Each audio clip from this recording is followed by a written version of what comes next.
Hi there, I'm Lenny Slagan. Here's your Fox News Now update. A COVID-19 outbreak hitting Mobile County Metro Jail. The Mobile County Sheriff's Office announcing all in-person visitation is on hold. As the virus has surged out of control in the broader community, it has started to show up in the jail. The warden says about 70 prisoners have tested positive.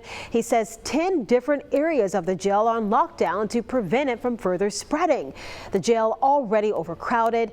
The 1,500 inmates are well beyond what the facility was designed for, with 4 and even 5 inmates being held in cells meant for 2. We're told the jail is administering 60 to about 100 vaccines a day, but those are all voluntary. The Mobile County Animal Shelter is going to be cutting back on hours of operation effective tomorrow. That announcement comes in light of the recent increase in COVID cases.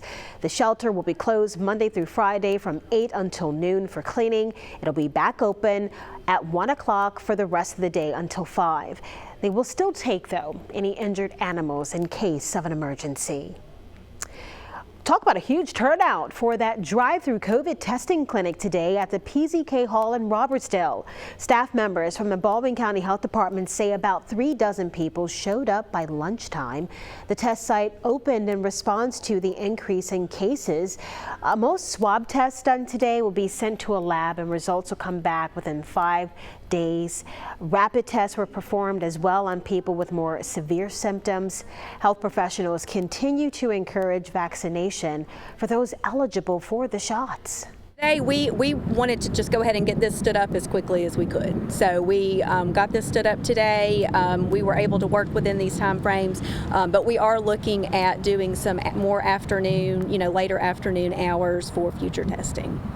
No word on any future testing opportunities there. Of course, we'll let you know when we do find out. The Mobile branch of the NAACP holding a mayoral candidate forum that is tomorrow night at 6:30. It'll be streamed live on the Mobile, Alabama NAACP Facebook page. Some of the candidates confirmed are Judge Carlos Finley, Councilman Fred Richardson, and Mayor Sandy Stimson. Hey there, everyone. Thanks for tuning in to Fox 10 News and meteorologist Jennifer Lambers. Checking in first on Tropical Storm Fred. Those sustained winds currently at 40 miles per hour at that last advisory coming out at 4 o'clock.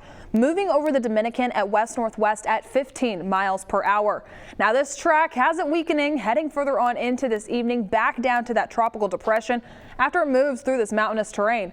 However, after that, just moving north of Cuba, avoiding additional mountainous terrain there, so re-strengthening back up into that tropical storm and then making its way into the Gulf, heading further on into the beginning of the weekend.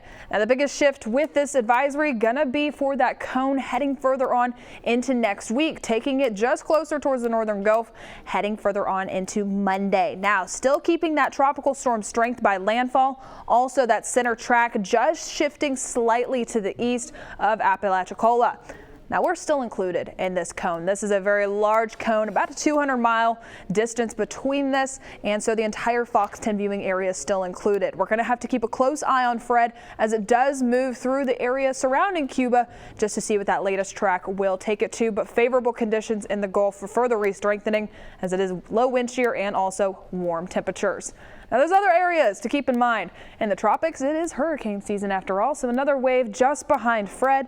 Decent chances of development over the next 5 days.